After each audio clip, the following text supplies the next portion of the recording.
Good afternoon, ladies and gentlemen. My name is Mayan Trey, and welcome back to my FIFA 15 Road to Glory career mode.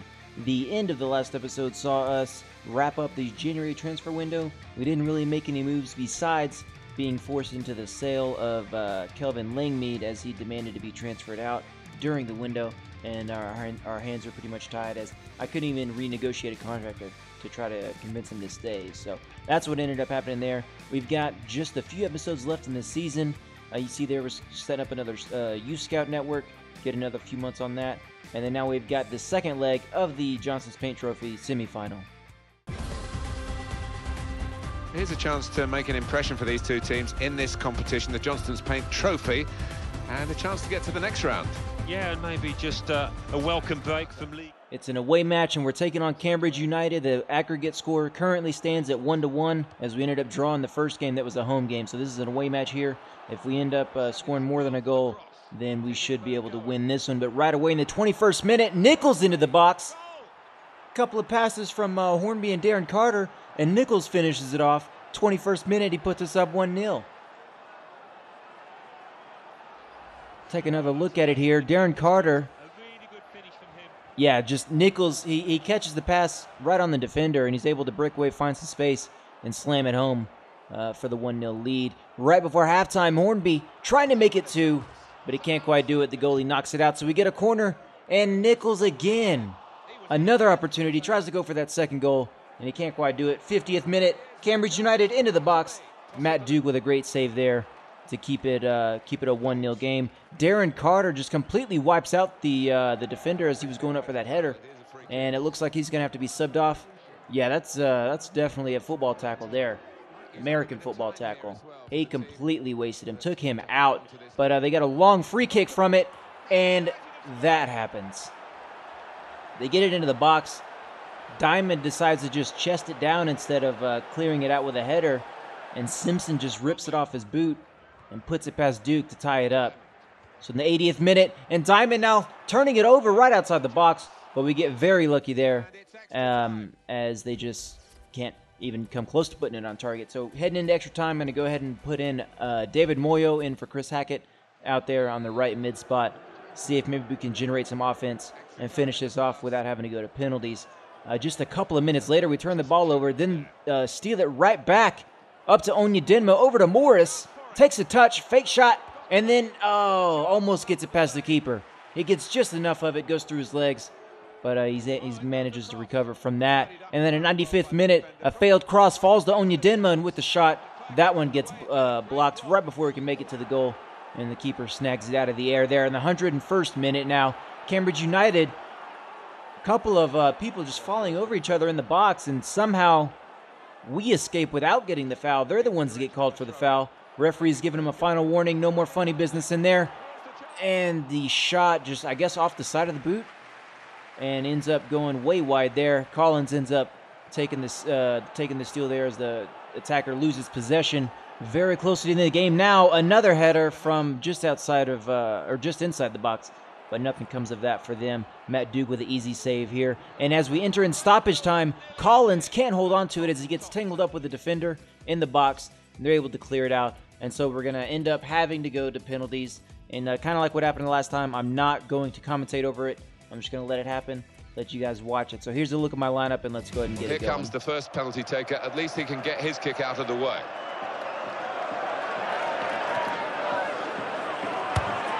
I don't know how they have the nerve to take them like that. Brilliant. No, looks wonderful, but when it doesn't work, you're in trouble. And he scores his penalty.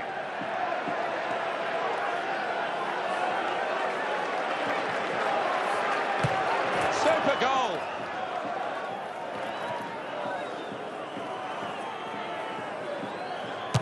Well, he's up to the task with his penalty.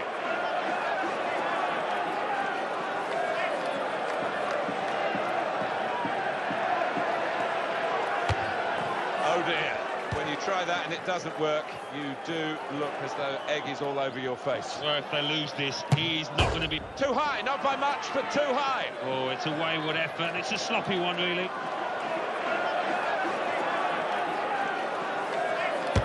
Beat the goalkeeper well in this penalty shootout.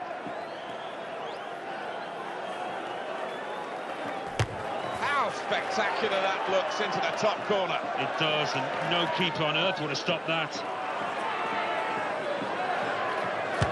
Goal! What a moment for the penalty taker. He has to score, otherwise it's curtains. What a good way to score.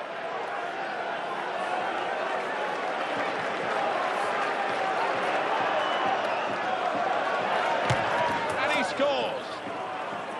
Well, all the pressure is on the kick taker here. If he doesn't score, they'll lose the game. Splendid goal here.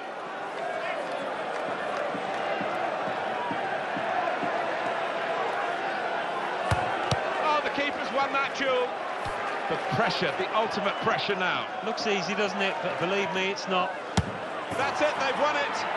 Cometh the hour, and that is the man. It just wouldn't be a penalty shootout without a little bit of a drama, as they missed the shot over the top in the, I believe, the third shooter, and then Collins hits the crossbar to even it back up, and we keep it going. But finally, we do get that goal from Ian Morris and the save from Duke to finish it off 5-4 there in penalties. Not quite as long as that last one, but it's a little bit less stressful. You see there a little bit of money for advancing the Johnson's Paint Trophy, about $26,000. And let's see, advance a couple of days. Bristol City match rescheduled, and then we've got the next FA Cup because we advanced in the next round. We've gained about $120,000 transfer budget from that. We saw just a quick look at the games coming up. The final Johnson's Paint Trophy match will be against Morecambe, and the next FA Cup will be against Crystal Palace. I don't know if you caught that or not, but right before the next match, a couple of the players coming to me. Sasha Studer enjoying his playing time, as well as Ivan Toney there. But now we've got this next league match. Let's hope we can keep our winning ways going against Oldham Athletic. Hi there, everybody. Delighted to have you along for the ride for this game. Alan Smith has joined me in the commentary position. Oldham Athletic in action today against... Fifth minute into this one, Oldham Athletic on the attack, threatening to score here. They get a cross into the box, and the volley, just a complete roundhouse kick with that volley. He can't quite keep it down, though, and sails up and over the net. In the 16th minute, they're on the attack again. Defense getting a little aggressive, missing tackles, though. He manages to get a shot on net, but Studer doesn't have to make the save as it goes wide there. In the second half, Carter up to Hornby, up to Nichols. The defender gets it, but Nichols rips it off of him into the box, one-on-one. Can he do it? A ball roll, and he slips it past the keeper. Made it look very easy. Didn't look stressed at all. And yeah, he just made it look way too simple. Just a quick little ball roll and just slips it under the legs. 67th minute, Nichols again trying to break away from the defenders. He's pulling him down, and that should be a red card. He was in past the defense there. Yep, there it is. Referee's pulling out the straight red. James Wilson, he is off in the 67th minute. Hornby for the free kick. Not really very close there. Way over the bar. 71st minute, we're still up a man here. Still up 1-0 as well. And I believe Diamond got a piece of that even. But anyways, he goes out of bounds there. Ivan Toney into the box in stoppage time, trying to put the nail in the coffin. Can't quite do it as they knock it out. See if we can get anything from the corner. And Nichols just barely misses. Just wide there. A few minutes later, still looking for that hammer. And Nichols slams it past the keeper, brings the hammer down, and puts the final nail in the coffin.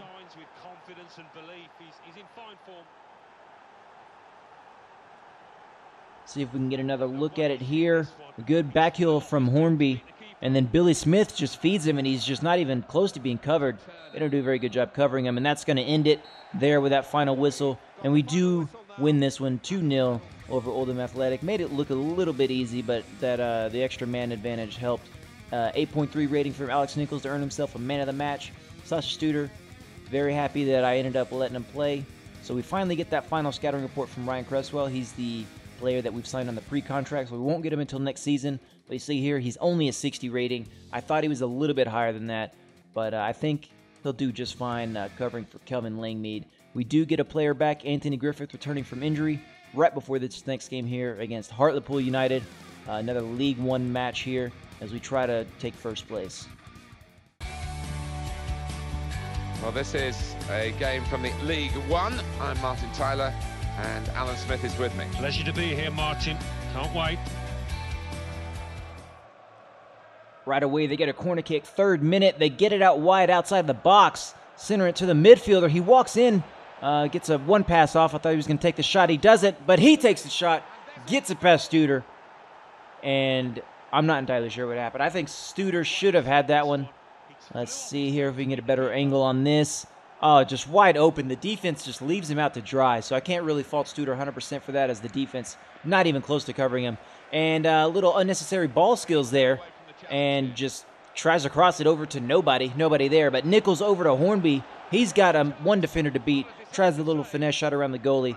The goalie in a good spot to make the save there. In the 12th minute here, Hartlepool United on the attack again. They get a shot past the defense, but Studer turns it away. No problem there. 24th minute on the attack once again, looking to extend that lead. They get a cross right into the box. Just, our defense has fallen down on the match. You can hear the fans booing a little bit. It's much deserved. This defense is playing piss poor. Both goals, we'll get a better look at it here. Just leaves him wide open in front of Studer on the doorstep. On the corner kick, trying to get one back here. Nichols, but the goalie punches it out. And Carter gets shoved down from behind. And then Diamond gets stumbled up a little bit from the defender. So I'm going to pull up a second attacker here for the free kick. Over to Carter. He drops it off. But the goalie with a fantastic save there. The 35th minute, Carter loses it into the box, but Studer bails the defense out on that one as he makes a great save. 37th minute, Hornby all alone here. Defense not pressing too hard. He gives it over to Nichols. Avoids the defenders, over to Tony. He's going to march into the box here. Fake shot. He's going to give it back to Nichols. Can't find any space. He's got three defenders. Over to Hornby. Switches to a strong foot, and the goalie makes a great save to keep it out. Banya. Back over to Tony. Up to Carter. Carter loses it, but he regains it. Oh, the little quick shot. Just wide and outside the mark there. Hartlepool United looking for the third goal in the second half. Very early on. Oh, yeah. Right across the doorstep. Slams it wide open. Studer not in a position to recover from that. And the defense just letting him down again. Not marking their people inside the box. It's a bad angle on this one, but he's just wide open. Horwood has no idea where that guy is. 50th minute, Nichols trying to march in, make something happen here. Gives it over to Tony, and Tony with the shot gets blocked, goes out of bounds. So we get a corner kick here, trying to get one back. Up to Tony, and we get lucky. It was a great header attempt, as if the goalie doesn't make that save, it's going in regardless, even if he, I mean, that was pretty much all Tony. His momentum carried in there, but he had to get that momentum to even make the save. So we can't get anything going. 90th minute, it's looking like it's not going to happen. But Nichols from the cross, he puts the header into the back of the net. But it's still the 90th minute. We've got just a few minutes left. So we've got to get another quick goal if we have even a hope of making this happen. Studer with a great save, as the attackers just not making it easy for our defense. But we don't get that third goal. We end up dropping it 3-2 against Hartlepool as we get that final whistle. And it's just, you see there, that defense, all of them average to below average ratings. It was not a very good effort from them. So that's going to wrap up this episode, though. Ivan Toney did suffer an injury in that last game. He's going to be out for 4 weeks. So that's not going to be good, as we've got the next episode going to kick it off with that game against Bristol City, who currently are top of the table here. So that's going to be a tough one there. But yeah, it's going to wrap this one up. Hope you guys enjoyed it. Leave me some comments down below if you have any improvements that I should make to this series, if you'd be so kind to help me improve my series. So that's going to do it, and I'll catch you guys later.